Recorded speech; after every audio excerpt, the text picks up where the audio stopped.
Hi, അപ്പോൾ ഒരു വാട്ടേറ്റിൻ്റെ day കാണാം. ഇന്ന് രാവിലെ ബ്രേക്ക്ഫാസ്റ്റിന് പുട്ടും കടലക്കറിയുമാണ്. പതിവ് ദിവസങ്ങളെ പോലെയല്ല, ഇന്ന് എനിക്ക് പീരീഡ്സാണ്.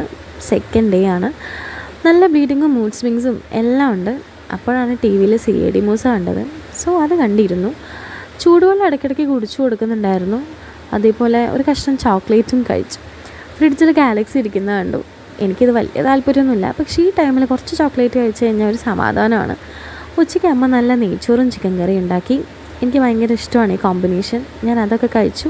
പിന്നെ നമ്മൾ ഫുൾ റെസ്റ്റായിരുന്നു. ഫുൾ സോഫേൻ്റെ മുകളിൽ തന്നെ തിരിഞ്ഞും മറിഞ്ഞും കിടന്നത് ദിവസം ഞാൻ തീർത്തു. പിന്നെ വൈകുന്നേരം കട്ടൻ ചായയാണ് കുടിച്ചത്. ഈ ബിസ്ക്കറ്റും കഴിച്ചു. ഇത് തേങ്ങാ ബിസ്ക്കറ്റാണ് കേട്ടോ. പിന്നെ മിക്സർ കഴിച്ചു. പിന്നെ പൊട്ടാറ്റോ ഫ്രൈയും കഴിച്ചു. പിന്നെ രാത്രിയായപ്പം സെയിം നെയ്ച്ചോറും ചിക്കൻ കറിയും തന്നെയാണ് കഴിച്ചത്. പിന്നെ ഞാനൊരു സ്പെഷ്യൽ സാലഡ് പോലെ സാധനം ഉണ്ടാക്കി. ഇതിൻ്റെ റെസിപ്പി ഞാൻ യൂട്യൂബ് ചാനലിൽ കൊടുക്കാം കേട്ടോ. അപ്പോൾ ഇത്രയൊക്കെ ഉള്ളൂ. വേറെ വീഡിയോ ആയിട്ട് വരാം. ബൈ.